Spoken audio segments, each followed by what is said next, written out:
Cumprimentos, irmãos, com a paz do Senhor. Quantos estão felizes hoje? Então, escolha um irmão bem bonito do seu lado e dê um sorriso para ele. Isso. Se não tiver ninguém bonito aí suficiente, pode olhar para mim e sorrir. Eu só queria que alguém mexesse de retorno como eu pedi. E o tecladista, se tiver apostas e já puder trabalhar, eu agradeço. Estou feliz em estar aqui. Muito alegre em conhecer o pastor Idel Branco. Nome bonito, pastor. Nome de gente importante, né? Era um sonho meu poder estar aqui em João Pessoa pregando. E acredito que a sua expectativa é a mesma que a minha. Me perdoe o horário. Hoje é o terceiro culto que eu estou pregando. Preguei hoje das 5 da manhã até as 6:30 em São Paulo. Pregamos agora há pouco lá, não sei nem aonde estou aqui agora, no Recife. Estou mais perdido do que segue em tiroteio. Segundo livro das Crônicas, o som fechou. Estava tão bom aberto daquele jeito. Segundo livro das Crônicas, capítulo 5, versículo de número 12. Glória a Deus. Aleluia. Segunda Crônicas, capítulo de número 5 e o versículo de número 12.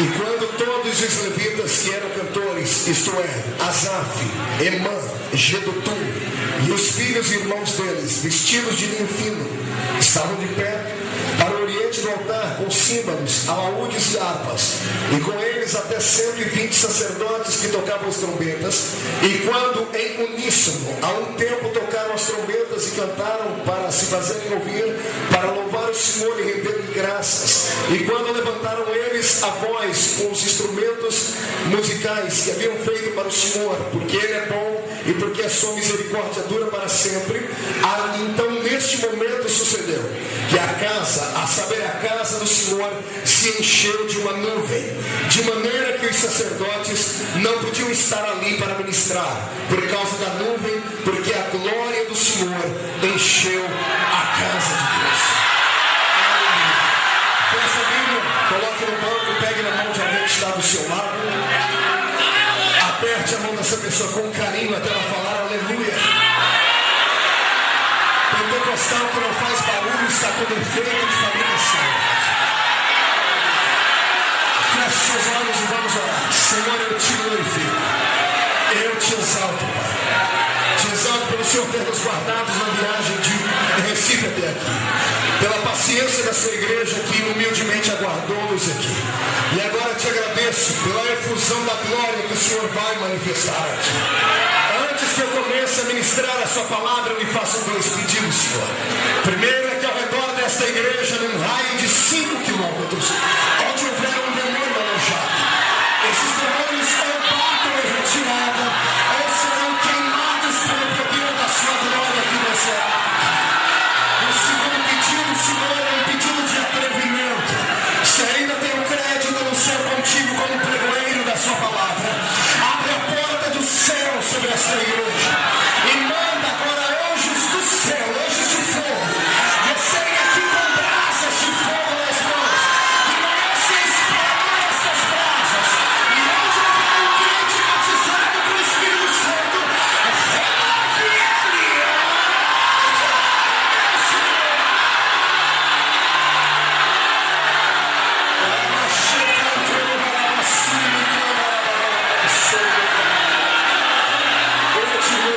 Te exalto, Jesus. Fique conosco. Amém. Amém. Amém. Tome o seu assento. Glória ao nome do Senhor Jesus. Muito bem. Eu só vou fazer um pedido ao sonoplasta. Querido, se puder cortar o compressor aqui do púlpito, eu te agradeço. Tá bom? É só um pedido. A minha voz não é bonita igual a voz do pastor Debrando. Então, a minha voz está quase rachada. Eu só preciso me equalizar aqui. Eu prometo não me delongar muito. Até 1h da manhã eu entrego. Senhoras e senhores, noiva do Cordeiro, simpatizantes da nossa fé, jovens tão bonitos e abençoados que estão aqui na minha frente, púlpito do Senhor Jesus, obreiros do Senhor, eu estava pedindo a Deus uma palavra para hoje à noite, e o Senhor trouxe à minha memória este texto que nós lemos, um texto conhecido, geralmente usado na inauguração de um templo, mas este texto o Senhor me deu ele em uma revelação com uma outra história. A história que eu vou lhes contar hoje é uma história bela, verdadeira, não é conto de carochinha. É uma dessas histórias que você vai ouvir e nunca mais vai esquecer. E a sua vida estará marcada entre dois tempos, antes e depois dessa mensagem. Eu não sei como você entrou aqui, mas eu posso já imaginar como você vai sair daqui. No mínimo, vai voltar para casa voando nas asas da revelação do Senhor Jesus Cristo. Então me escute. O dia era lindo, a tarde estava ensolarada. Salomão estava satisfeito. Estava agora dando a Deus o presente que seu pai queria ter dado. O seu pai foi um dos mais belos e formidáveis homens que a terra conhecia. Um homem belo por dentro e, pelo que a Bíblia diz, belo por fora. Tinha ele um sonho, dar um presente a Deus. Um presente um tanto estranho, porque ele queria dar uma casa para Deus. E ele mesmo já havia deixado escrito em muitos dos seus escritos que Deus não pode habitar em coisas feitas por mãos humanas. Mas daqui a pouco você vai entender a filosofia de Davi. Você vai entender o que é que Davi estava querendo fazer com Deus. Davi sempre foi cheio de surpresas. Por isso, era um homem segundo o coração de Deus. Na realidade, Davi estava querendo dizer assim: Salomão, nós vamos fazer uma casa aqui para o Senhor, ainda que ele não habite aqui, que seja esta casa uma casa de veraneio para o Senhor. Quando ele estiver cansado dos demais povos da terra e ele quiser descansar, que ele venha descansar aqui em Jerusalém, mas que ele não se afaste desta terra, porque sem ele nada somos e precisamos dele. Quando Davi disse: Senhor, eu vou lhe dar uma casa, o Senhor disse: filho, eu queria receber das suas mãos, mas as suas mãos estão banhadas em sangue. Você matou muita gente, tem que vir de uma mão pura. E quando Davi estava para morrer, deitado no leito da morte, chama seu filho Salomão, diz: Salomão, coloque sua mão debaixo da minha coxa e faça uma promessa. O que quiseres, papai, eu quero que você construa uma casa para o meu Deus. Faça uma casa para ele nunca se mudar da nossa cidade, porque foi muito caro e difícil trazer ele de volta para cá. Porque quando eu assumi o trono de Israel, ele havia se mudado da nossa terra. Olha para o seu irmão e diga para ele: aperte o cinto, porque nós vamos decolar agora.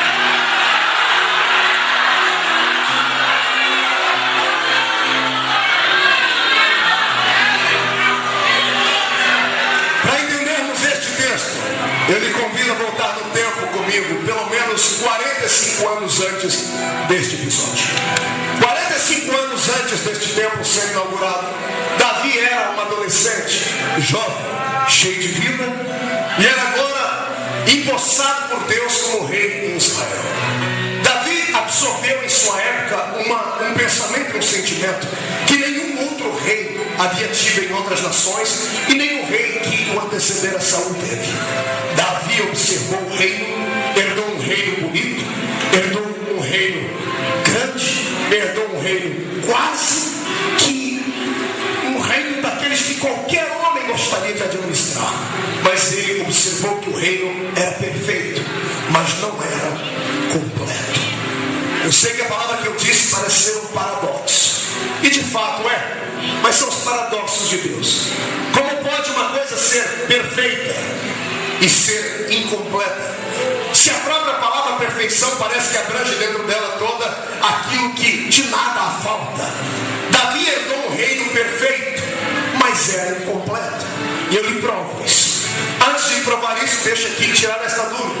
Como uma coisa pode ser perfeita e ser incompleta? Vou lhe dar dois exemplos. O primeiro é o exemplo de um vaso. Quando você vai em uma loja comprar um belo e bonito vaso, você vê que ele não tem trincamento, você vê que ele está bem pintado, foi bem feito por um grande artista, o vaso está perfeito, mas ele só estará completo quando você levar ele para casa e colocar flores dentro dele, colocar água dentro dele, colocar joias dentro dele. Aí ele terá uma utilidade. Ele não deixa de ser perfeito, mas enquanto não colocar algo dentro dele e não estará completo. O outro lugar que eu encontrei no universo, que é perfeito, mas é incompleto, não sei se você vai aceitar o que eu vou dizer, é o céu. O céu é um lugar perfeito, mas é um lugar incompleto. É perfeito porque quem fez foi o arquiteto supremo. Está incompleto porque aqueles que vão morar lá ainda estão aqui. E se fosse hoje o dia do arrebatamento desta multidão, só dois subissem, um seria eu, quem seria o outro?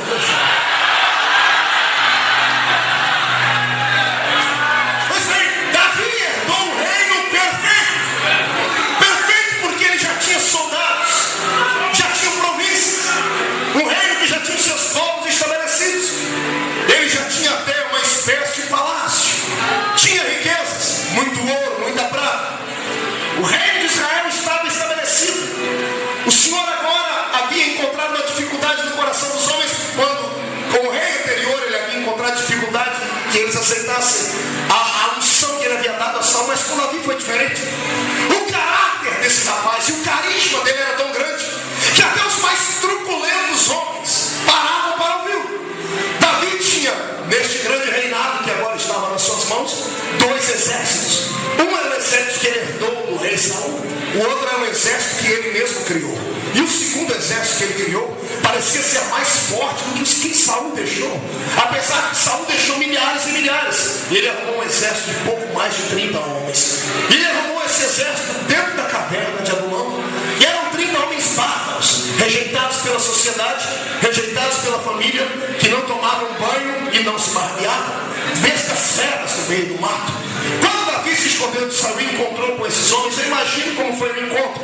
O menino de pequena estatura, com seus cabelos ruivos encaracolados, de gentil aspecto, no meio de 30 feras, a bela e a fera, ou melhor, o belo e as feras. Homens que queriam matar, trucidar, gente ferida por dentro, machucada no seu sentimento, gente abandonada pela família, que deviam a Deus, aos homens e a próprio diabo. E eu fico imaginando como foi que Davi, pastor Rio Branco, conquistou esses 30 homens, essas bestas feras. Com certeza não foi dialogando e nem conversando, mas eu imagino que a sombra de uma fogueira, ou a noite do lado de uma fogueira, entre um peixe assado e outro, 30 homens barbudos, fedorentos, truculentos, olhando para aquele menino de gentil aspecto, observando para quebrar o silêncio. Davi enfiando a mão dentro de uma alforje, ou dentro de uma sacolinha, e tirando uma das suas armas, uma arma que ele mesmo havia feito, tirando lá de dentro uma harpa. E quando tirando aquela harpa, olhando para eles, eu posso cantar uma música para vocês. E 30 feras param para ouvir o menino cantar. E ele começa a cantar uma melodia tão bela. Eu não sei qual foi a letra. Quem sabe foi: o Senhor é meu pastor e nada me faltará.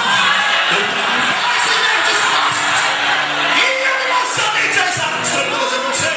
Quem sabe ele cantou para dizer assim: não temerei espanto noturno, nem seta que vem de dia, nem mortandade que assola meio-dia. Talvez eles pensassem destruí-lo, mas ele libera, através da melodia, uma frase linda: 1000 caem ao meu lado, 10.000 do meu outro lado, e eu não posso ser atingido, porque eu estou aqui, mas eu não sei aqui.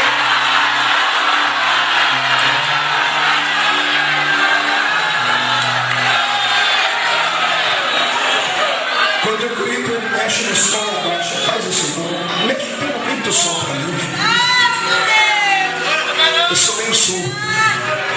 Olha para cá. Herdou um reino completo. Foi isso que eu disse no começo? Eu disse que o reino era perfeito. Ele tinha um reino que qualquer homem gostaria de administrar. Mas ele não era um homem comum. E homens comuns percebem coisas comuns. Homens incomuns percebem coisas incomuns. Qualquer homem natural olharia o reino e diria assim: está pronto, vou sentar no trono, engordar a minha pança, pegar o meu dinheiro e administrar isso aqui como rei, fazer crescer e tudo mais. Mas Davi não era comum. Ele passa pregando por o povo, entra dentro dos lugares mais pobres de Israel, dos lugares mais ricos de Israel, vai até um templo pequeno que já havia na época, e ele descobre que havia dentro do reino uma falta. O reino era perfeito, mas era incompleto. Faltava um objeto que Saul perdeu, um objeto que por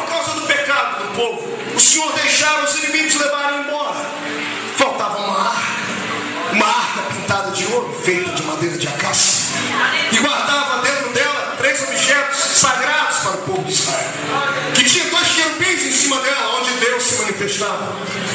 E Davi, quando observou que na história de Israel aquela arca havia feito muitos prodígios entre ele procura esse utensílio sagrado na sua tradição e ele não a encontra.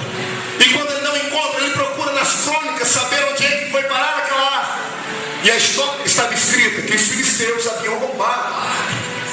Pois Davi se levanta agora, chama os seus soldados e diz: eu quero convidar os senhores para uma batalha que vocês jamais saíram para batalhar. Nós vamos contra os inimigos hoje. E hoje nós não vamos para contra os nossos inimigos por causa de terra. Nós não vamos roubar gado. Nós não vamos buscar mulheres. Nós não vamos buscar despojos. Nós vamos hoje buscar alguém que foi embora daqui. E precisamos trazer ele de volta para morar no nosso meio. Alguém se arrisca perguntando: o que é que você está falando? Senhor Davi disse: eu quero trazer de volta a presença de Deus. Porque um rei pode ser perfeito, mas se a presença de Deus não estiver dentro dele, este reino jamais será completo. Eu peço licença, humildade aos companheiros que estão na minha retaguarda, que não olhem para a minha idade agora, e peço agora a atenção dos jovens que estão na minha frente para ouvirem o que eu tenho a dizer. Eu prego desde 14 anos de idade. A bem da verdade é que eu não pregava com 14 com a graça e o conhecimento que tenho hoje aos 33 anos. Mas com 33 anos eu tenho um currículo com Deus muito grande. São 53 países do mundo. E o Brasil inteiro, de norte a sul, dele pregado. Temos um site na internet que tem 1.400.000 visitas. E o ano passado nós vendemos quase 300.000 peças de material de pregação. Então, onde você pensar que haja uma igreja, alguém conhece o pastor Marco. E onde você pensar que haja uma igreja, eu já estive lá. Tenho pregado aqui, ali e acolá, e descobri uma coisa triste, uma coisa que me fere e me ofende, e que às vezes me deixa até desequilibrado quando eu vou pregar. Algumas pessoas perguntam por que é que às vezes eu grito, por que é que às vezes eu falo coisas tão severas. Alguém disse para mim que você é jovem, tem carisma, tem talento, se você pregar só coisas que massageiam o ego do povo, você vai explodir, vai chegar lá. E eu disse a essa pessoa: eu não sou um pregador do evangelho comum, porque pregador do evangelho só anuncia boas novas. Eu me candidatei a um cargo de profeta. Profeta não anuncia boas novas. Profeta fala que o povo precisa e não que o povo quer. Sabe o que eu descobri, pastor Lebrando? Eu descobri que a minha geração, essa geração que aqui está, nós herdamos um rei perfeito, mas incompleto. O nosso reino é perfeito porque dê uma olhadinha ao seu redor e você vê que essa casa de oração não é feita não é uma tapera velha, não é feita de madeira coberta com capim como os nossos pais da fé fizeram. É um grande belo templo, digno do nome do meu Senhor. Olha do seu lado, você vai ver um belo crente, perfumado, bem vestido, com o seu nome escrito no livro da vida. Olha para os lados, você vai ver que temos som, temos músicos. A igreja tem um CNPJ, tem conta em banco. Nós temos hoje a igreja com o maior número de membros do mundo. Só o nome Assembleia de Deus pesa em qualquer lugar. Imagine que nós temos um reino perfeito, porque não tem uma igreja como a nossa. Não desmerecendo as demais, porque eu prego em todas, mas a Assembleia de Deus, ela tem um quê de diferente, porque ela é completa. Ela tem palavra, tem música, tem graça, tem doutrina, tem tudo. É um reino perfeito.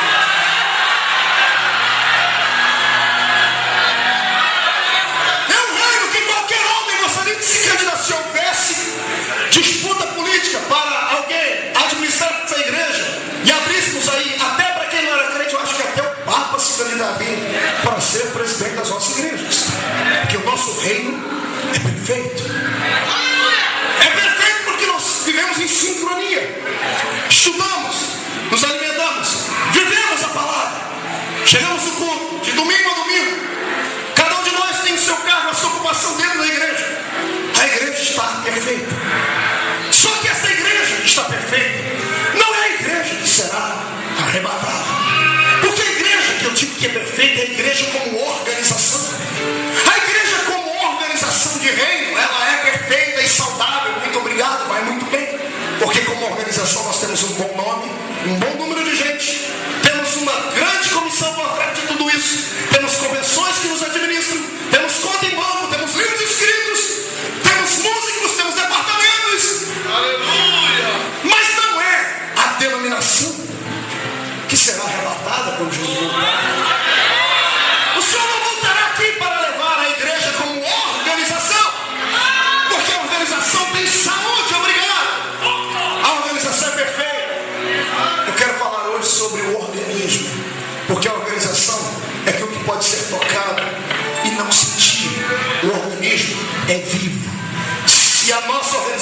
chama Assembleia de Deus.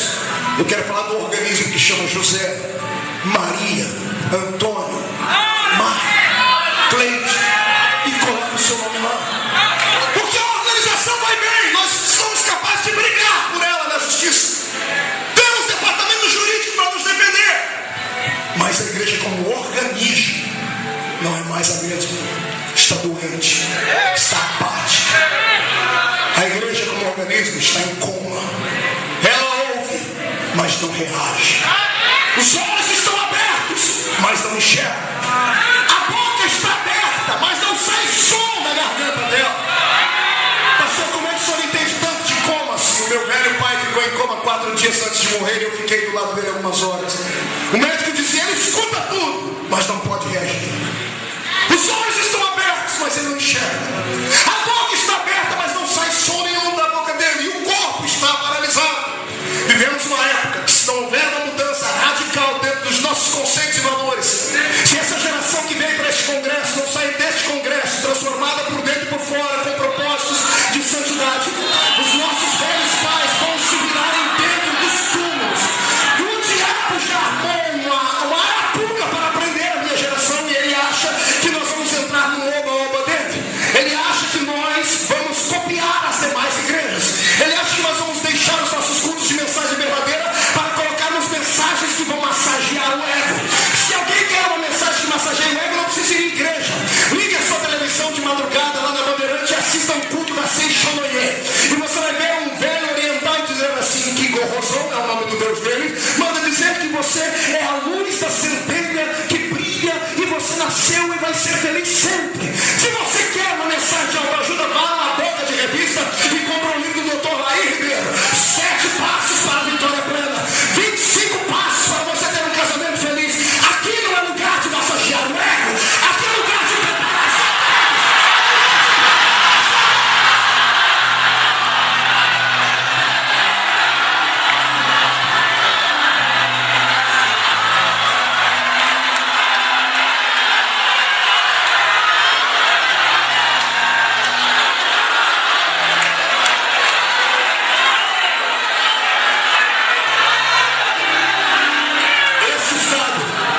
Essa igreja pode ser uma exceção, porque eu não a conheço.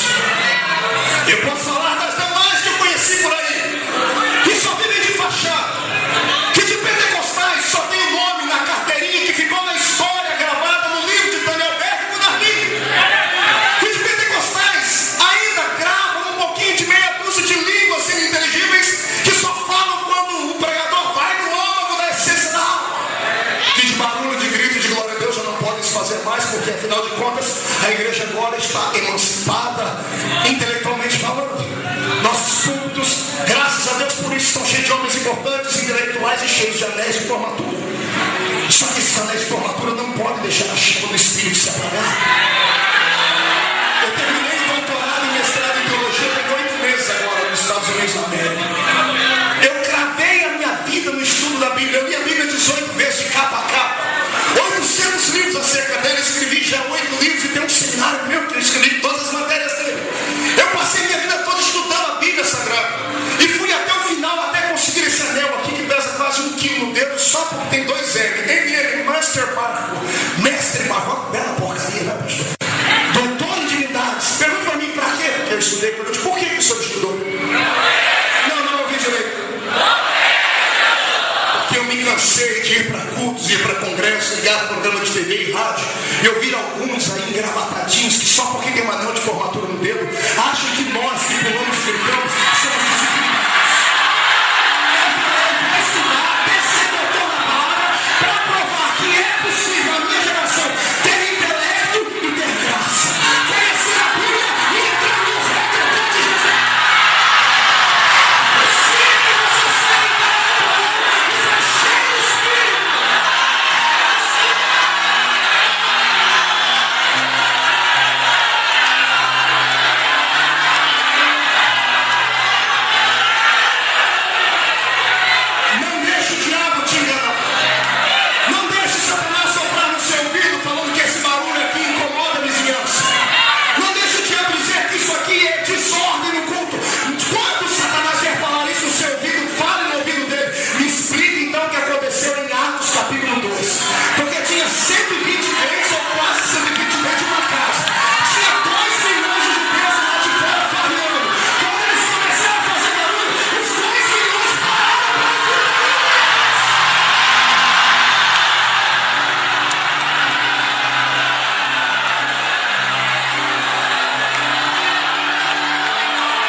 num culto lindo, numa igreja chique. Antes do culto começar, eu subi no púlpito, passei a mão na tribuna de madeira, nas paredes, as placas. Moody pregou aqui, John Wesley, Finney, Jonathan Edwards. Uma igreja com quase 300 anos de existência. Quando eu olhei aquela catedral, eu falei, Deus, esses homens pregaram aqui. Uma placa de bronze no canto da parede escrito: o maior avivamento da Europa nasceu aqui. E eu sentei no banco porque o chefe chegou. E quando ele foi pregar a palavra, a igreja estava repleta de lugares vazios. Era o culto de ceia, domingo de manhã. 6 velhos sentados no meio da igreja. E eu sentado lá entre eles. E aquele culto mórbido, frio e triste.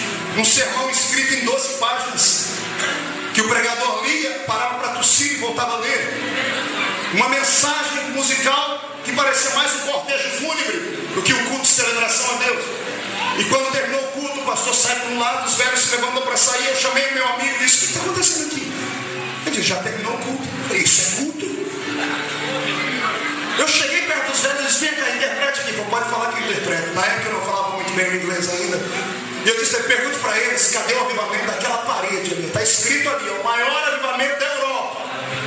E ele olhou para mim e disse: eu não posso falar isso, eles vão achar que você está sendo mal educado. Eu falei: você é frouxo, você não é brasileiro não? Mas eu estou aqui há 15 anos, eu conheço a cultura dos ingleses, a cultura do inferno. Pergunta para ele logo. Eu disse: não vou perguntar, então me ensina que eu pergunto. E ele soprou no meu ouvido, aí eu chamei os irmãos, eram 6 velhos, 3 casais. E eu disse: brothers and sisters, where are the revival of the house? Onde está o avivamento daquela parede? Tomaram um susto. O irmão estava comigo, botou a mão no rosto, porque ele começou a clamar o sangue de Jesus. Eu queria que você visse o que aconteceu ali. 6 irmãos. A idade somada dos 6, quase 400 anos. Um olhar para o outro, assustado, apavorado, envermelharem, abaixarem a cabeça de vergonha. E um irmão Smith, com óculos fundo de garrafa, abaixado assim, escorado numa bengalinha. Tiraram o óculos, e quando ele levantou os olhos para mim, aqueles olhos azuis, daquele inglês britânico carregado, ele me falou uma palavra que eu entenderia em qualquer idioma do mundo. Ele disse para mim: e acabou.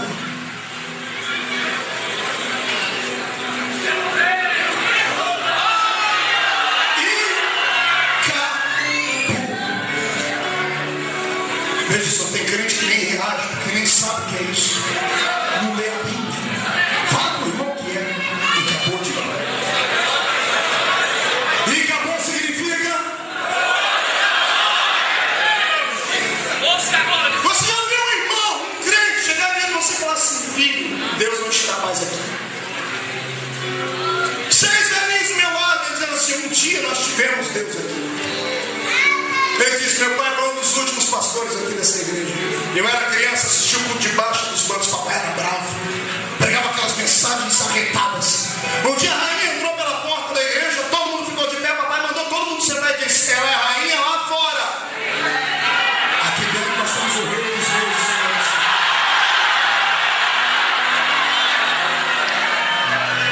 A notícia esparramou nos jornais de Londres. Um pregador fala isso, a igreja entupiu de gente. Porque a verdade não esparrama, por a verdade atrai. O povo está cansado de ouvir homens frouxos, de olharem para você e falar, ver você no fundo da lama e dizer: você é lindinho, fofinho, queridinho. Não importa o que você fez no verão passado, não importa o que aconteceu na sua vida ontem, Jesus vai fazer, vai fazer. Esse Jesus que estou olhando aí deve ser o Jesus de Mel Gibson, deve ser o Jesus desses que sai desse filme que tem aquele carinha assim, aquela carinha de anjo. Não, Jesus não, meu Jesus é macho, irmãos. Me desculpa. Pastor, o senhor é doido? Não, eu só leio a Bíblia. O meu Jesus é macho. A Bíblia diz que todo menino hebreu macho, nascido de 8 dias, tinha que ser apresentado no templo. Maria está com as entranhas dela ainda dilacerada, mas deu 8 dias para o meu filho é macho. Tem que apresentar no templo. 8 dias depois de apresentar o meu Jesus. Então ele é macho, está entendendo? Se o meu Jesus tem coragem, eu tenho que ter em você também. Se você não gosta desse tipo de mensagem,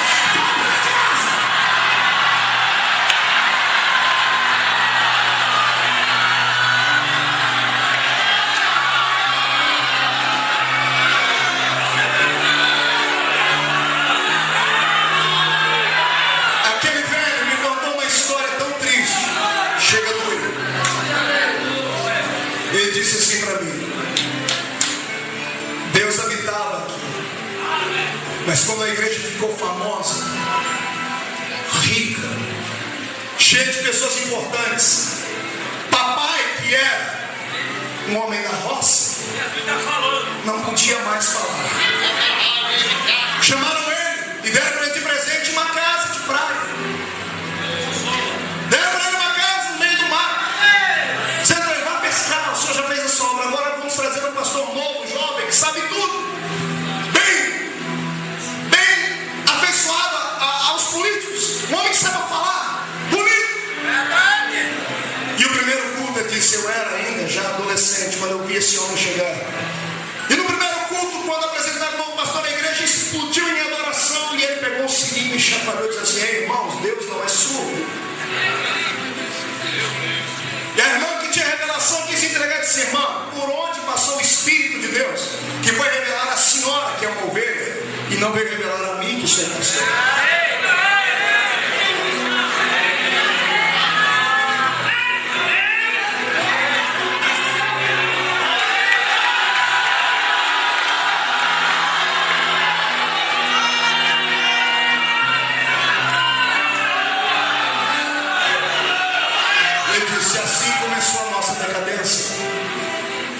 Ele diz: fazem 30 anos que eu e esses aqui que sobramos, entramos aqui dentro, dobramos o joelho e pedimos perdão pelo pecado dos nossos pais.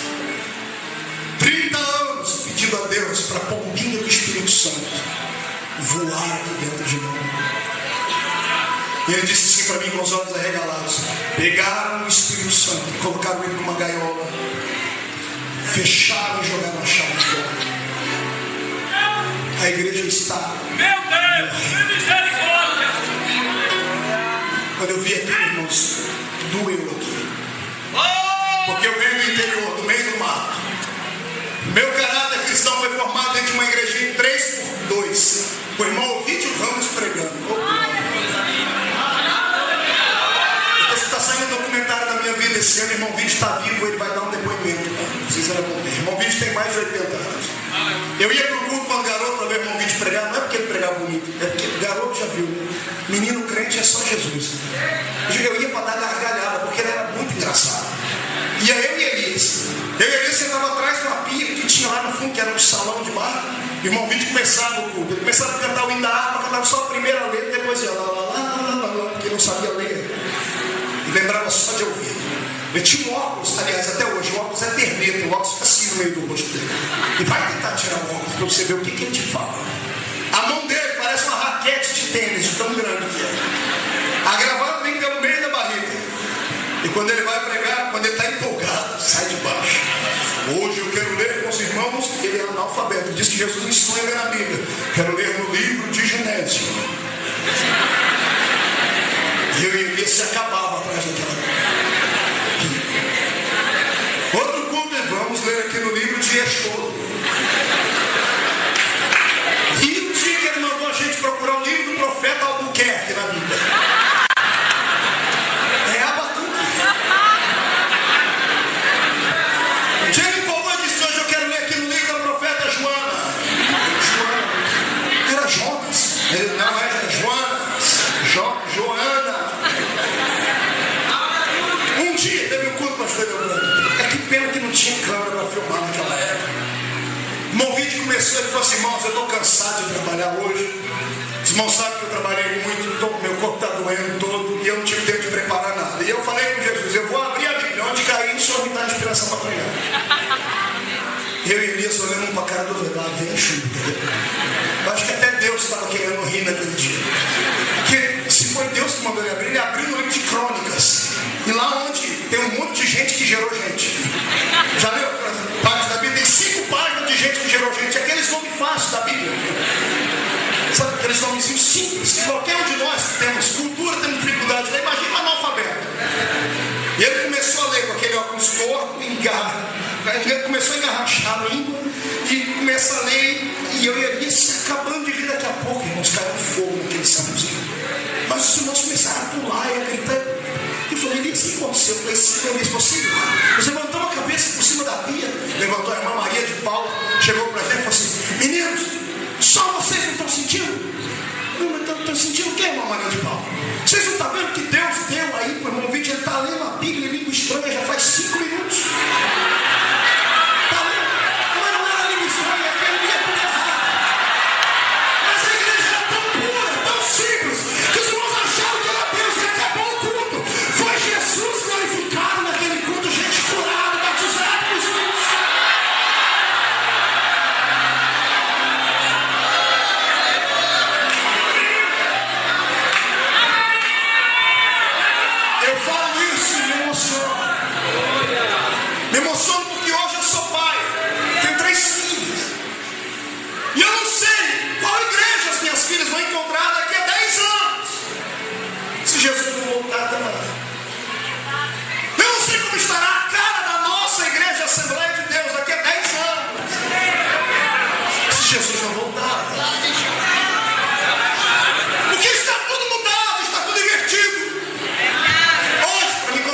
passar disso. Não pode.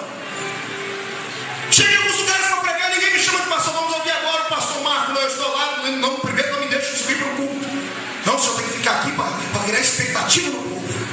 Aí daqui a pouco entra uma pessoa e diz assim, ó, quem é Marco Feliciano? Ele sou eu, quando o senhor é a próxima atração.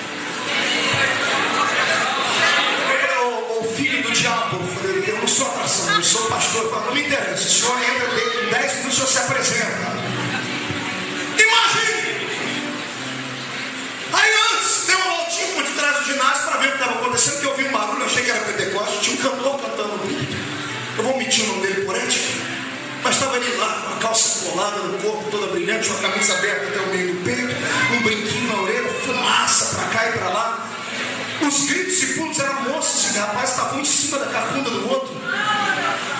Gente se agarrando, se beijando, dentro do ginásio que era para ser um culto. E o cantor olhando para as garotas assim, vazios.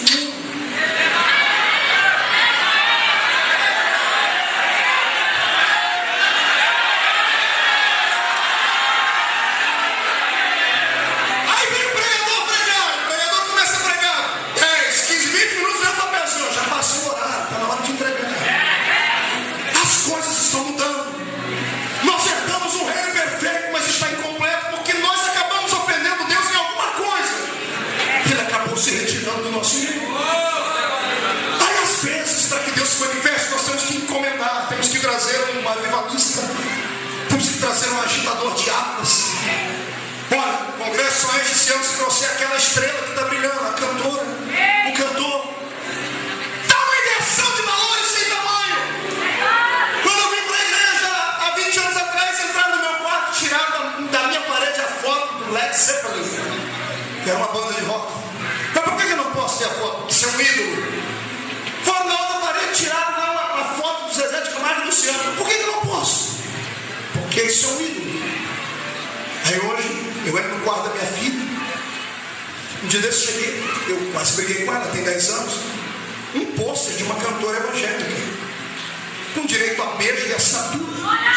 Eu disse, onde é que veio isso? A papai veio no encarte, veio com CD. Mandaram tirar os meus ídolos, os bezerros de ouro que eu tinha. E agora a nossa igreja fabrica os seus bezerros.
você sinta que ele é um ser que deve ser adorado.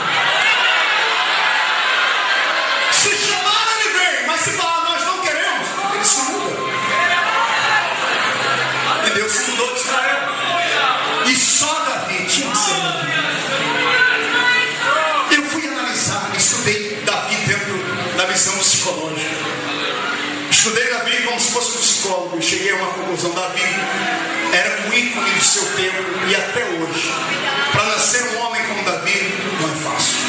Davi tinha duas qualidades que não cabem dentro de um homem só, porque são paradoxais.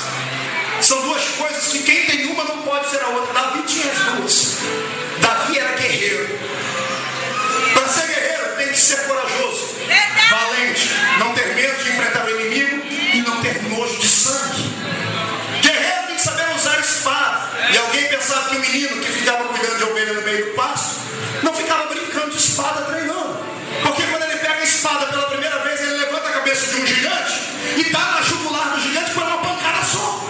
Acertou com tanta precisão que arrancou a cabeça do gigante na hora. Para ser guerreiro tem que ser truculento. Davi era guerreiro. Agora vê se você aguenta isso. Além de guerreiro forte, violento, sanguinário, truculento, ele era poeta.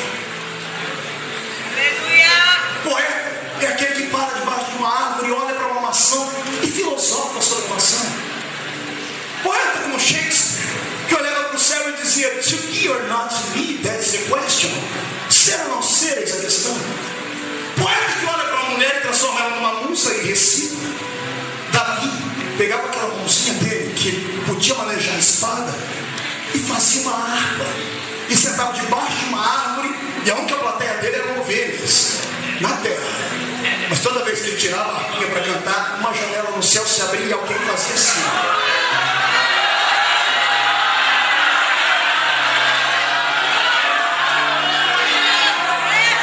Sabe qual talvez tenha sido o maior fracasso da nossa geração passada?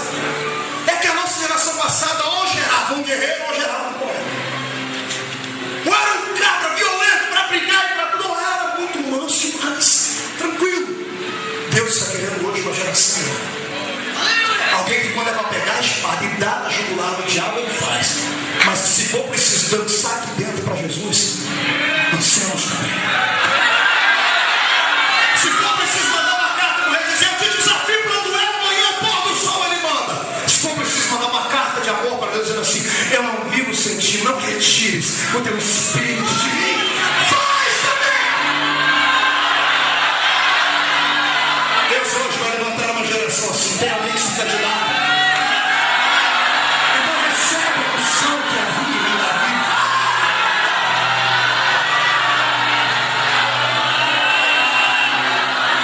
Davi reuniu os grupos, 2 exércitos vão com ele, um exército particular de 30 homens, ex-brutamontes, e um exército que ele havia herdado do Saul.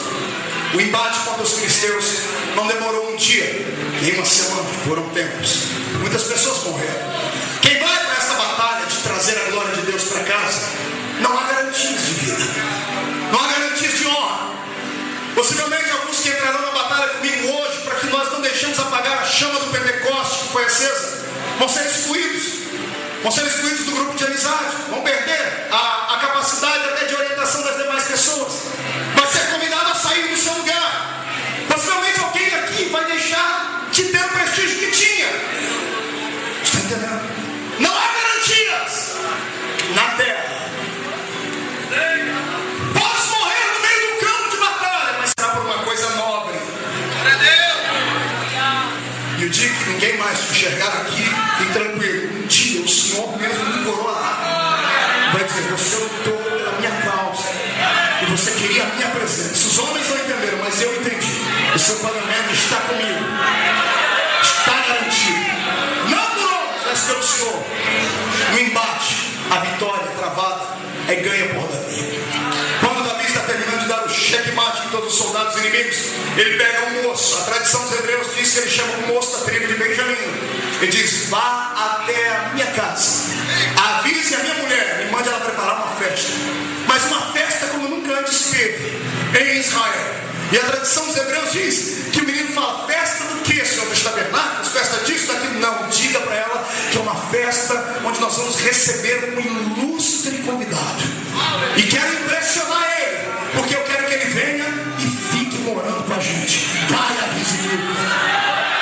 E o moço vai. Quando ele chega em Milca fica toda eufórica, filha de rei, neta de fazendeiro, nasceu no meio das coisas boas, conhecia tudo que havia no meio das coisas mais supérfluas da vida, até as coisas mais belas da vida. Milca entendia de festa, sabia tudo de bailes, sabia tudo como ser, como cortejar pessoas que vinham de longe. Era filha de rei, nasceu para isso. Ela sabia como organizar uma festa, ela tinha todo um talento na sua mão para fazer isso, sabia as regras, as etiquetas, os protocolos e tudo mais. E ela manda recado para Davi: diz ao meu senhor, e quando ele chegar aqui, a festa mais linda que Israel já teve estará organizada. Diz a história que quando Davi vem vindo embora, ele pergunta aos soldados: conseguimos? E alguém diz: conseguimos. Encontraram? Encontramos. Então deixa ela preparada, porque daqui a pouco ela vai conosco para Israel. Davi chama um soldado antigo e diz assim: como é que o rei voltava de uma batalha grande? E um soldado antigo dizia assim: olha, o rei tinha um ritual. Ele colocava os soldados atrás, vinha o rei na frente, à esquerda do rei um porta-bandeiras com a bandeira do exército inimigo vencido aqui embaixo, à direita do rei um porta-bandeiras com a bandeira do exército vitorioso lá em cima. E assim entrava dentro da cidade. E Davi dizia: então organize isso, soldados atrás de mim, a minha comitiva aqui atrás de mim, à minha esquerda eu quero alguém que pegue a bandeira do Deus dos filisteus, traga a bandeira desse peixe miserável, Dagon, meio peixe, meio homem, cabeça de homem, corpo de peixe, uma sereia, prima de Iemanjá, parente próxima de Yara, aquele demônio das águas do Amazonas. Lá vem o soldado com a bandeira dos filisteus: abaixa a bandeira, soldado. O soldado em cima do cavalo, já está abaixado. Mas, eu vou cair do cavalo, abaixa a bandeira, porque quem passar na rua vai ver que esse Deus aí foi humilhado, porque contra o nosso Deus ninguém pode.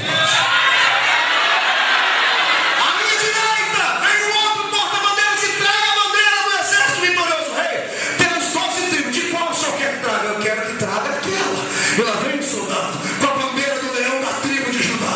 Ergue lá em cima!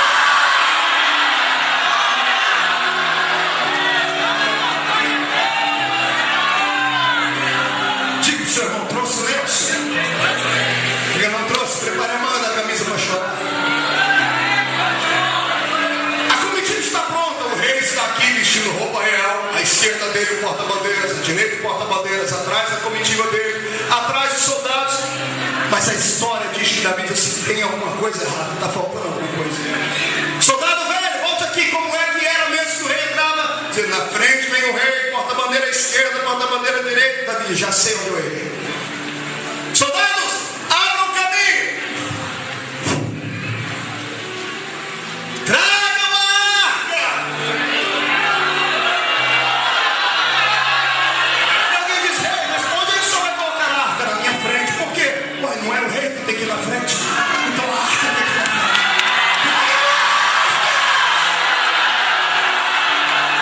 E sabe como é que ela vem? Ela vem num carro de bois. E 2 bois velhos vêm no trote do boi. E a arca vem. E quando ela vai passando, os soldados que estão em cima dos cavalos, os que estão em pé, vão olhando para a arca, começam a se acotovelar e dizendo: meu pai me falou dessa arca, o meu avô me contou dela. Existia que quando o sacerdote tinha ela, o rio se abria, os exércitos caíam. Aquela geração que só conhecia aquela história de ouvir, era lenda, eles nunca tinham visto. Mas agora Deus levantou um homem corajoso, além de ouvir, eles passaram a ver. Eu vou profetizar. Quem tem juízo para receber a profecia, levante a mão.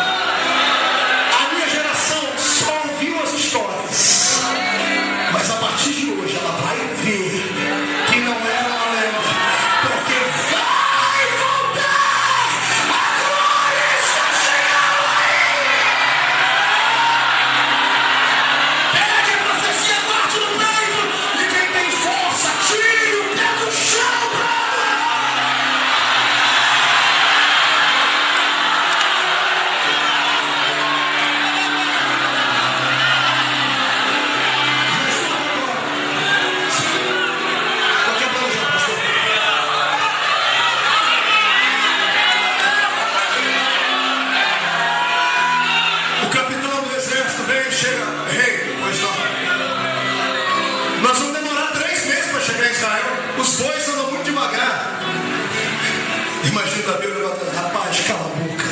sabe o que você está falando.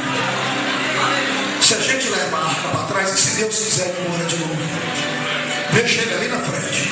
Mas vai demorar muito, não interessa. Ficamos tanto tempo sem ele. Que seja 3 meses, mas 3 meses que ele não sai da minha visão.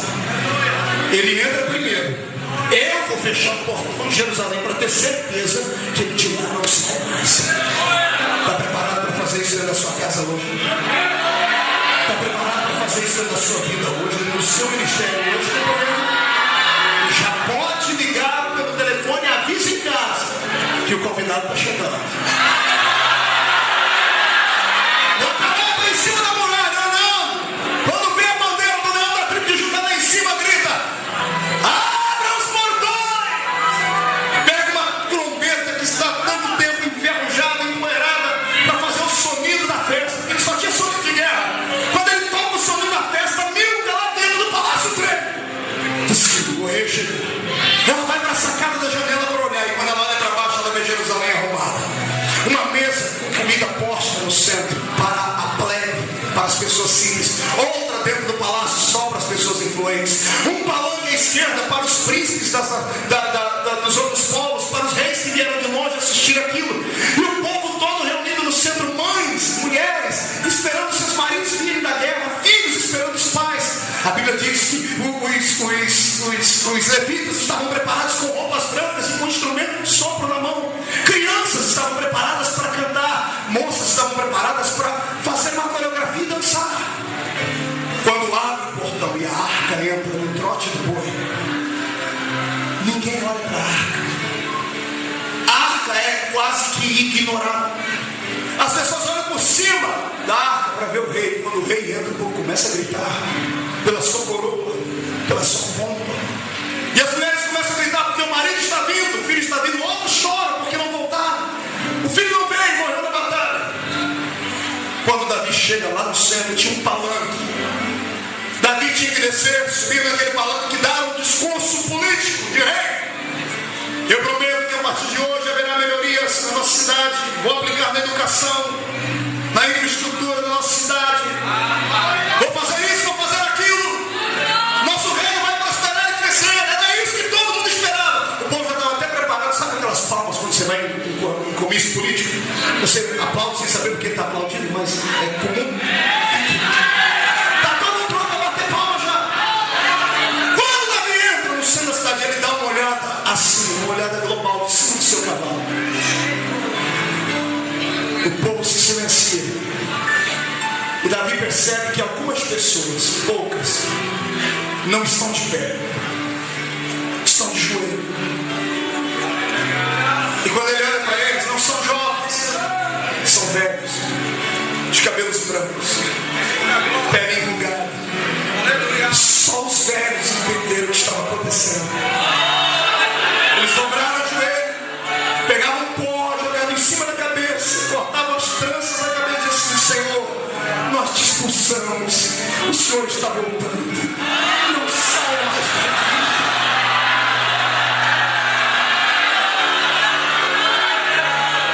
Eu quero deixar uma palavra a esses homens e mulheres que estão aqui de cabelos brancos. A minha geração não vai envergonhar vocês. É verdade que está difícil, mas não está impossível. Deus não precisa de 1 milhão, basta um com coragem. Fiquem tranquilos, porque a glória do Senhor não sairá mais daqui. Se a minha geração concorda, dê um grito de guerra.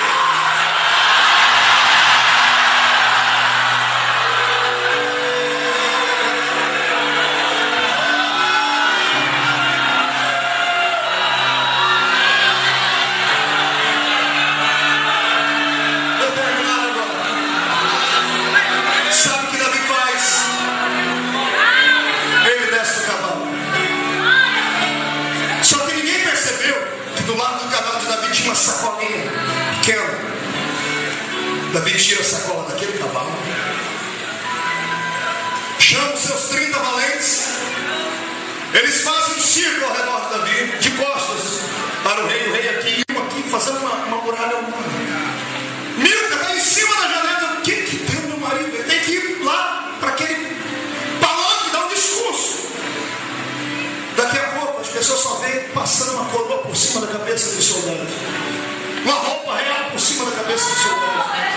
Quando os soldados saem, abrem espaço, está Davi, seminu, vestindo uma estola sacerdotal, uma roupa branca, um lençol com um buraco no meio, amarrado com um cinto aqui. Um ato de humilhação. Quando as pessoas veem aquilo, o susto é geral. Opa, ninguém entende. Tem gente com falta de ar, tem gente que quase tem um ataque cardíaco. Reis foram convidados de fora para ver. Davi enlouqueceu, ficou maluco. Alguém desce a arca de cima daquele carro de bois e Davi passa perto dela. E quando ele vê a arca, ele não está nem aí para quem está lá. O hebreu começava uma dança assim, mão direita aqui, mão esquerda aqui. Se inclinou e começou a bailar ao redor da arca.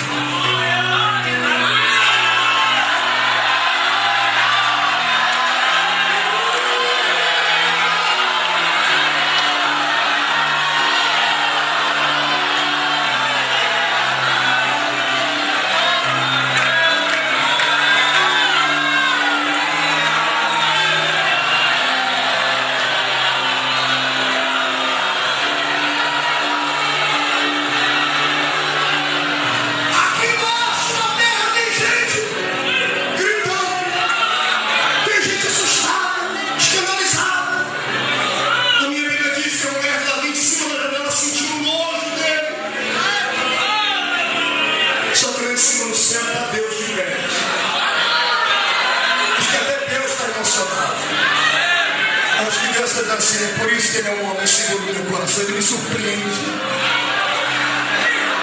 Ele me surpreende. Ele sabe que o povo só deu honra a ele que é rei, mas ele sabe que eu sou o rei dos reis. Ele se despojou da sua riqueza para me adorar. Está preparado para o que vem agora? Os soldados de Davi, a história diz que ele se revolta. Aí os 30 truculentos, os 30 homens que deviam que Davi converteu eles com a música. Pode ver na galeria dos heróis que o nome deles está todos lá. Todos eram os valentes de Davi. A tradição diz que eles olharam o rei e disseram um para o outro: eu não entendo nada que ele está fazendo, mas é o nosso líder. Se ele está fazendo, vamos fazer.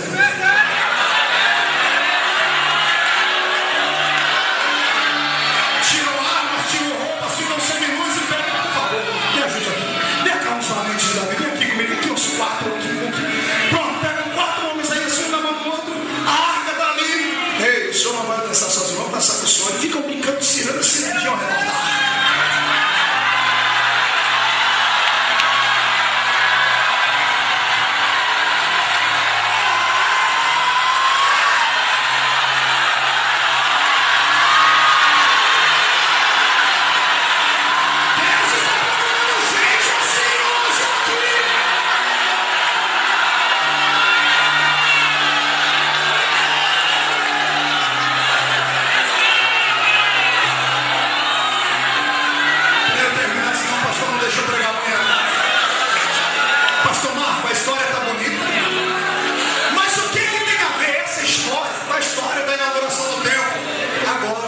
Isso que eu preguei até agora foi só a introdução da mensagem. Agora que eu vou pregar, mas já foi o tempo.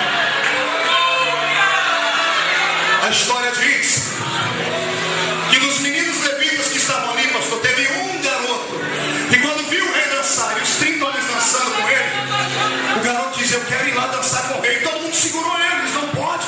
Quem chega perto do rei, soldado mata, diz: eu quero dançar com o rei. E juntou 2, 3, 4, 5 levitas, para ninguém conseguiu segurar o garoto. Ele se esquivou e correu. Quando ele chegou perto do rei, antes que o soldado chegasse com a espada, o rei olhou para ele e disse: o que você quer, garoto? Disse: eu quero dançar com o senhor. O rei abriu o sorriso e disse: pega minha mão aqui. E o garoto de 10 anos de idade, aproximadamente, 10 ou 15, 10 ou 15, começa a dançar com o rei. Termina aquela festa. Depois eu entro na briga de Davi com a mulher dele. Vamos voltar para a casa do garoto. O menino chega em casa e o pai dele diz para ele: é doido? O que você fez ali? Pai, me deu a vontade de dançar com o rei. Mas você podia ter morrido. Pai, eu podia ter morrido, mas não morri. O rei deixou dançar com ele.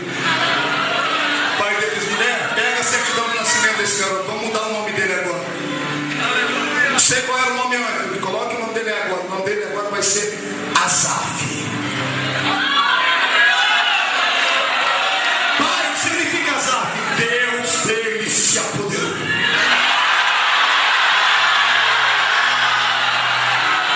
Filho, é por isso que ninguém te tocou, é por isso que ninguém conseguiu te segurar, porque Deus se apossou de ti.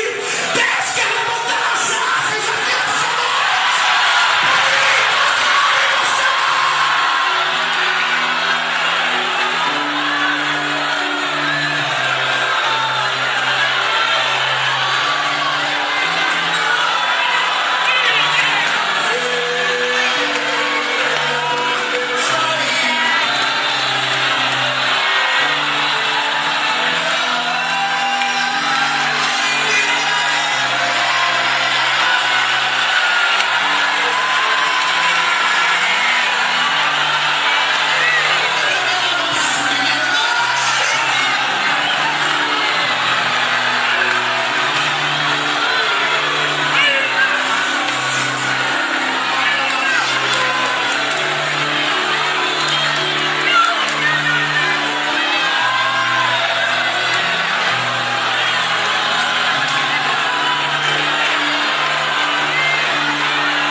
Temos que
disse: não, meu tempo é novo, tem que ser uma música.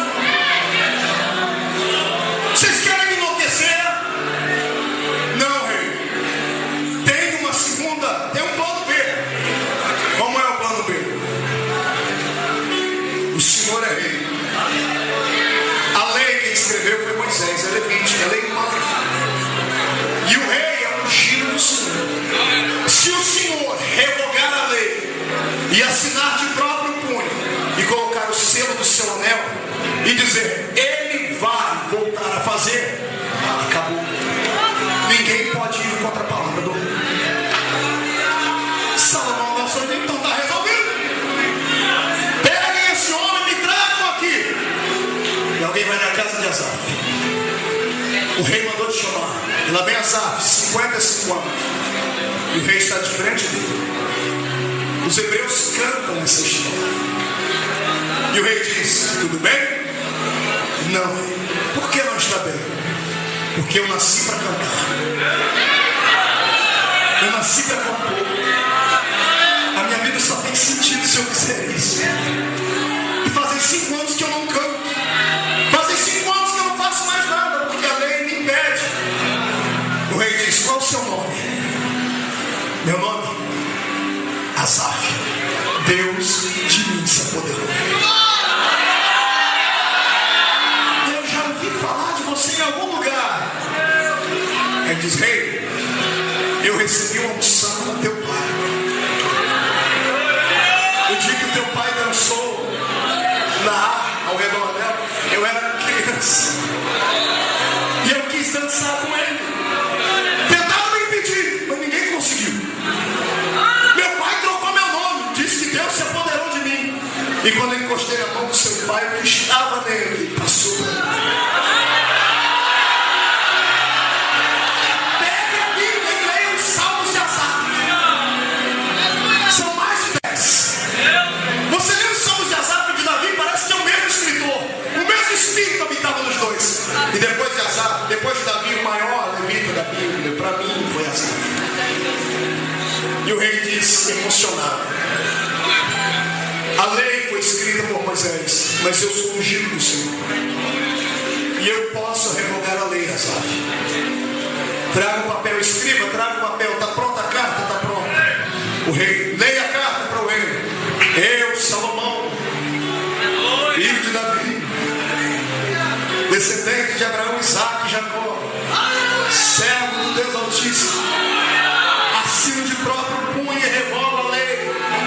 E digo que Asaf, mesmo tendo 55 anos, pode e vai voltar a atuar, porque esta é a vontade do rei. Salomão assina, põe o carimbo e diz: vai compor. Mas e aí, se alguém me parar? Mostra a cara. Mas e se alguém me pedir? Diga que eu mandei. Asaf, vem cá. Pois não, rei. Ninguém vai tocar em você.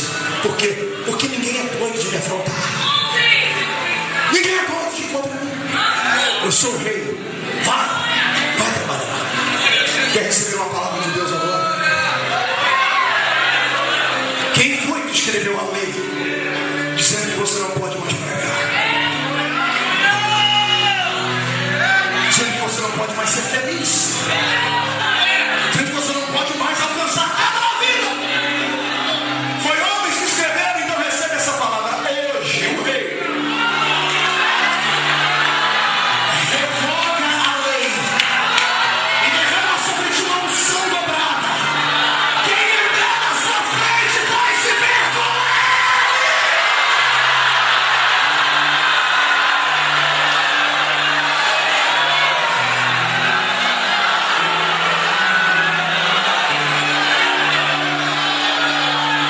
Deixa eu encerrar a mensagem, senão nós vamos até as 3 da manhã.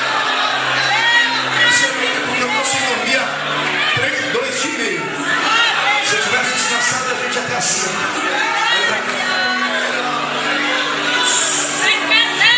Salomão, Asaf todo emocionado, pois não, filho. Quanto tempo eu tenho para compor a música? O tempo que o templo for construído. 7 anos. 7 anos depois, dia da inauguração. Quando houver o irmão de Deus, dia da inauguração. O capítulo que nós lemos aí na Bíblia. Se houvesse naquela época fotos e filmagens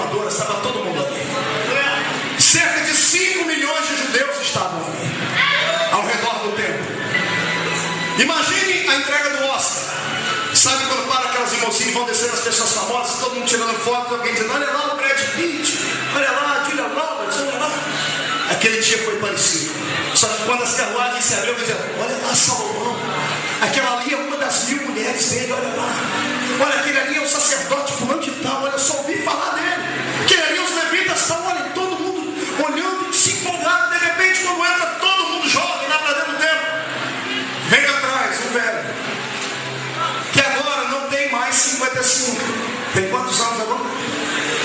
62, os cabelos estão branquinhos, o corpo está cansadinho, uma página de música enrolada debaixo do braço, ela vem ele atrás.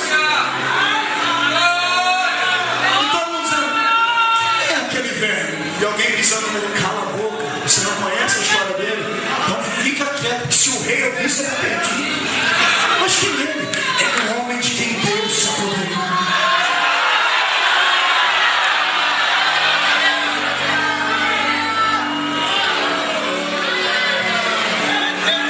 Vamos para a cena principal. Salomão corta bois, ovelhas. Leia no capítulo, os capítulos que seguem, você vai ver a explanação melhor. 220.000 ovelhas, não sei quantos mil bois, era uma coisa do louco. Salomão levanta as mãos e faz uma oração, que os seus olhos estejam aqui, os seus ouvidos também, a sua voz se faça ouvir aqui, os seus pés estejam aqui dentro. Quando ele termina de orar, ele está com as mãos assim, Asaf está ali no campo na frente dele, os levitas. Eu imagino Salomão fazendo assim, é hora, tocar instrumento e cantar. Quando ele faz assim, Asaf pega a batuta. Senhores, é um prazer estar aqui com vocês. Vocês estão estranhando a minha velhice, mas não estranho, eu estou debaixo da mão do rei. A música que está aí de frente, eu levei 7 anos para compor, e nós vamos cantar lá agora. Eu imagino eles ministrando as vozes.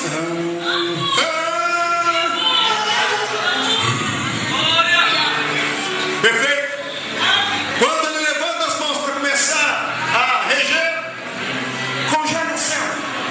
Salomão assim, Asaf assim, os levitas assim. Congela a cena, sai do templo comigo, vem para fora. 5 milhões de pessoas lá fora, conversando, menino comendo cachorro quente, um balão de gás na mão, comendo pipoca, gente comentando história. Daqui a pouco as crianças começam a puxar a barra da saia da mãe, o vestido do pai, a túnica. Pai, mamãe, o que foi, garoto? Vamos esconder, pai. Por quê? Que vai chover, pai. Chover de jeito que não só não, papai, vai chover. Por que você acha que vai chover? Papai, olha a nuvem que está vindo lá.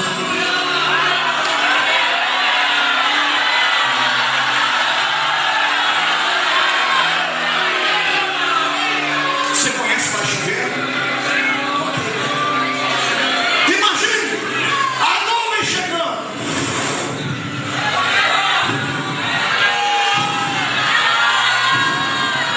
Não era uma nuvem comum, era Shekinah, a carruagem de Deus.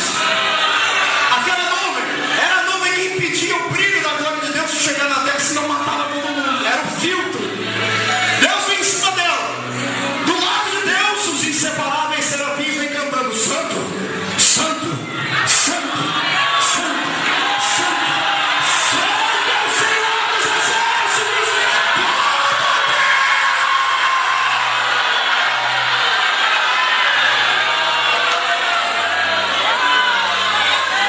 A nuvem para em cima do templo. 5 milhões de judeus estão do lado de fora em silêncio de joelho. O único barulho que alguém escuta é Deus. Os serafins cantando sem parar. Penso eu, não me questione teologicamente, meu pensamento. Penso eu que Deus fez assim: serafins, só agora. Santo, Santo,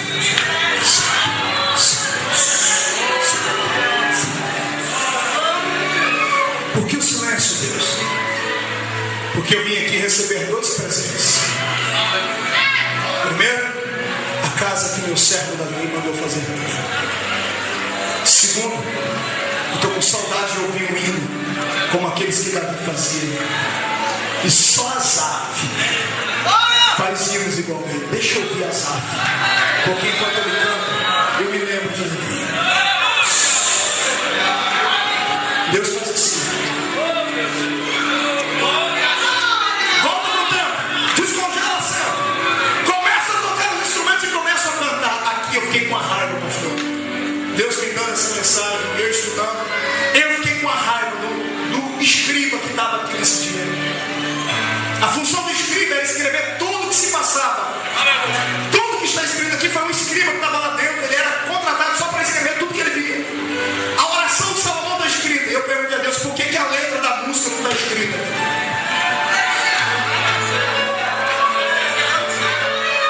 Você está pronto para ser apavorado? Eu fiquei apavorado. Eu falei, Deus, por que a letra não está aqui? O Senhor disse, não deu tempo do escriba escrever. Eu não saio de cima dessa nuvem para nada, mas nesse dia eu abri uma exceção. Quando ele começou a cantar, ele atraiu a minha presença para dentro do templo e eu entrei lá dentro. Quando eu entrei lá dentro, ninguém ficou em pé. A esquina para um lado, o sacerdote para o outro, levita para o outro.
se há 15 anos atrás, quando na presença de Deus era um profeta?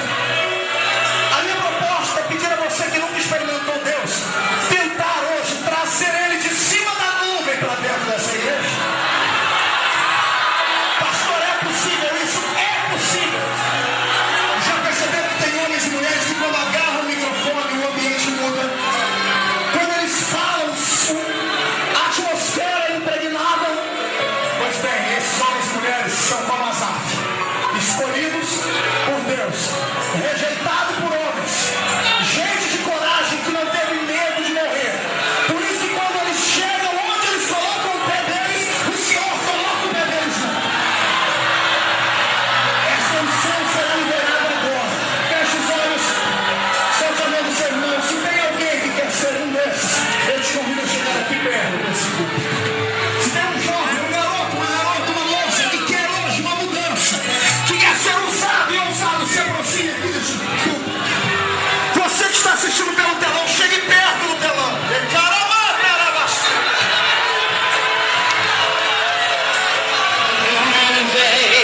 Do tamanho da mão de um homem, mas esse é o sinal que a sua chuva vai descer. Vai chover, vai chover. Abre as comportas dos céus e vai chover, vai chover. Abre as comportas dos céus. Se pedirmos, Jesus virá como então clame, então grite, então chame por Ele. Vai chover, vai chover. Abre as comportas dos céus. Vai chover, vai chover. Abre as comportas dos céus. Segura aí. Jovem, ancião, adolescente, que veio à frente, queria vir, mas não deu certo. Muita gente. Pegue no braço do irmão que está do seu lado. Não é na mão, é no braço. Prepare um hino. Sonoplasta, quando eu fizer assim, solte o playback dele, tá bom? Ao vivo em cores, melhor ainda. Tecladista continua tocando. Quando ele terminar de cantar, você toca para mim de novo. Ó. Você é o cantor, ele é o cantor do Napoleão? É ele que é o cantor do pastor Napoleão? Me falar, é isso que eu quero ouvir. Pega aí no braço. Escute. Escute.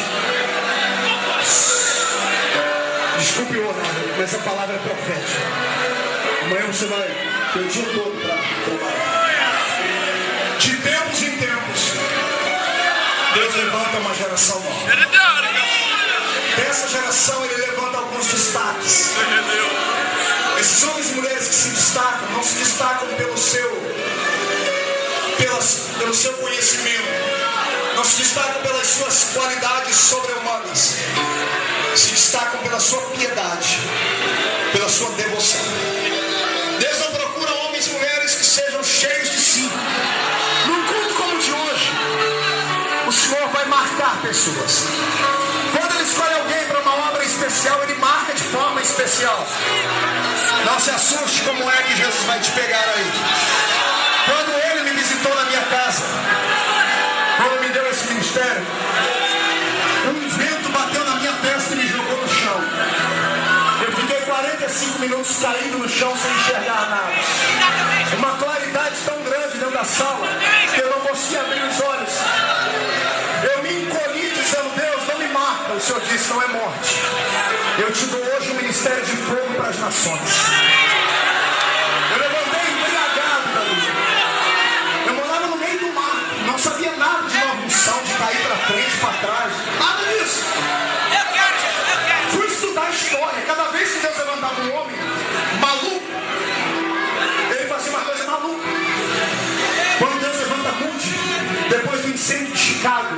Ele já era pregador, mas ele entra num canto, dentro de uma casinha pequena, num quarto, dobra o joelho e diz: Deus, eu já te sinto, mas eu preciso de mais.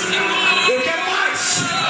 Tem uma unção sobre ele tão grande que Moody caiu no chão e um dos biógrafos dele, muito cheio de humor, disse que Moody rolou para debaixo da cama e ele era tão gordo que ficou entalado.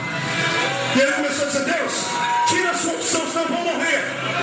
Ele conta de próprio punho, ele continua entregando as mesmas mensagens, mas a unção era tão grande que era como 10 ogivas de bomba mais fortes do que antes. Milhares de almas vinham aos pés da cruz. John Wesley foi rejeitado pelas sociedades que mandavam missionários, porque ele era muito afoito, entusiasmado, gritava muito. Foi rejeitado. Um dia ele entrou dentro do quarto dele, fechou a porta e começou a esmurrar a parede. Deus, prova para os homens que o Senhor é Deus que usa gente assim como eu, que não parece que é, que não tem aparência nenhuma. Ou o Senhor me usa, ou o Senhor me mata. Cabra doido. Veio um vento, bateu no peito de Wesley, jogou ele na parede. Ele caiu no chão e voltou-se. Ele começou a pregar nas ruas, porque ninguém deixava ele pregar na igreja. Vinham milhares de pessoas e as pessoas caíam no chão como mortas quando ele pregava. Charles Finney era um crente igual você, meia boca. Ia para a igreja, mas fumava o seu cachimbo. Ia para a igreja, mas bebia o seu goró. Um dia Deus disse para ele: eu tenho mais para ti, mas você tem que abandonar tudo isso. Ele disse: o Senhor tem mais para mim, eu quero levar uma vida justa e santa. Ele se santificou. Ele andava nas ruas, as pessoas olhavam para ele, tremiam e caíam no chão. Kevin Kuhlman, do nosso tempo, um americano, entrou um dia na presença de Deus e disse: eu só saio daqui quando o Senhor se revelar para mim, eu não quero ser uma mulher comum. Ela saiu daquele lugar com tanta graça e glória. Onde ela ia, na Pensilvânia, em qualquer parte dos Estados Unidos da América, multidões se reuniam para ouvi-la. Paralíticos andavam só de chegar na reunião. Numa reunião dela entrou um garoto gago. O garoto sentou e falou que passava uma eletricidade pelo corpo dele. E ele saiu dali gago. E ele chegou na casa dele, deitado na beliche de cima, dormiu, pensando que ela disse naquela noite que Deus queria usar homens e mulheres diferentes, mas esses homens tinham que se entregar, tinham que ser íntimos dele. Ele acorda da noite, de manhãzinha, melhor dizendo, senta na beliche e diz assim: Good morning, Holy Spirit. Bom dia, Espírito Santo. Quando ele salta da beliche, ele fica 8 horas caído no chão. Benny Hinn, o maior pregador da atualidade. O que é que esses homens e mulheres têm que você não tem? Será que Deus vai usar só gente da Europa e da América do Norte? Eu não aceito isso. Eu disse: Deus, eu quero que o Senhor levante entre nós brasileiros. Se candidata?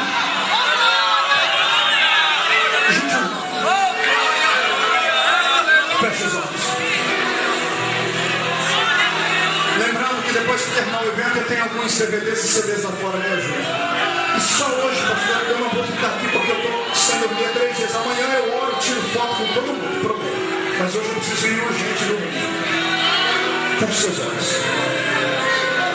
Quando eu der o sinal assim, sonoplasta, solte o playback do cantor aqui. Quando eu fizer assim, solte o playback, porque ele está ouvindo lá, está entendendo tudo.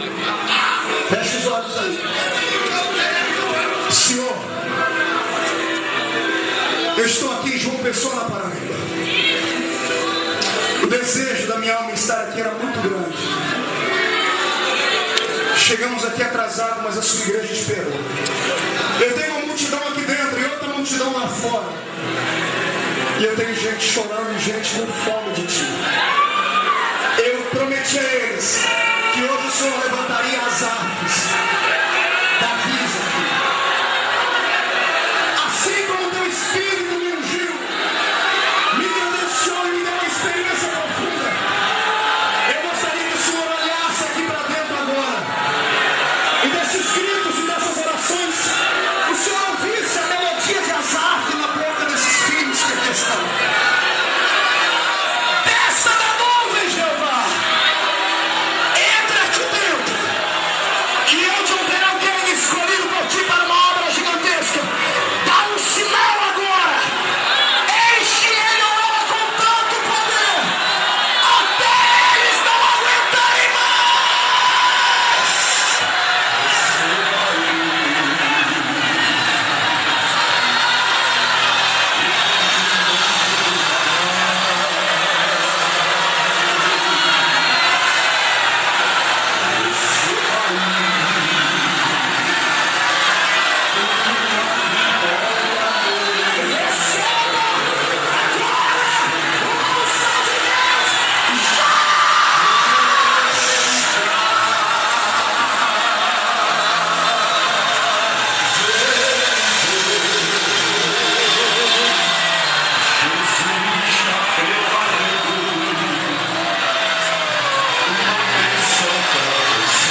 ficar.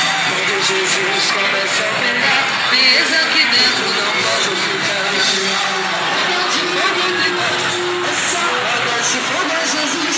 Roda de fogo entre nós, roda de fogo é Jesus. Quando Jesus começa a brilhar, beleza aqui dentro não pode ficar. Quando Jesus começa a brilhar, beleza aqui dentro não pode ficar.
Feche os olhos.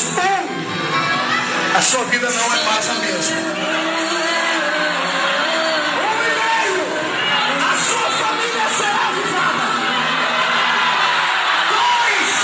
A igreja da Paraíba será uma igreja que vai exportar avivamento. 2 e meio. Satanás perdeu. 3. Joga no chão. Isso em cima.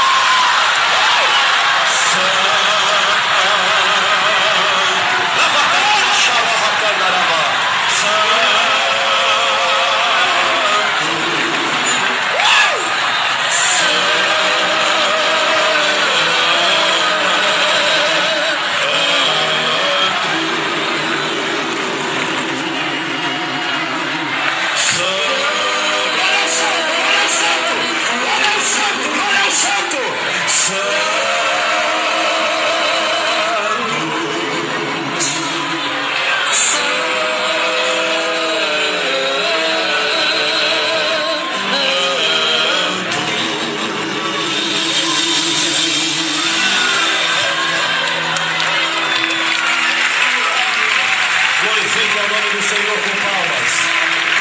Glorifique o nome do Senhor com palmas. O Senhor está aqui, queridos.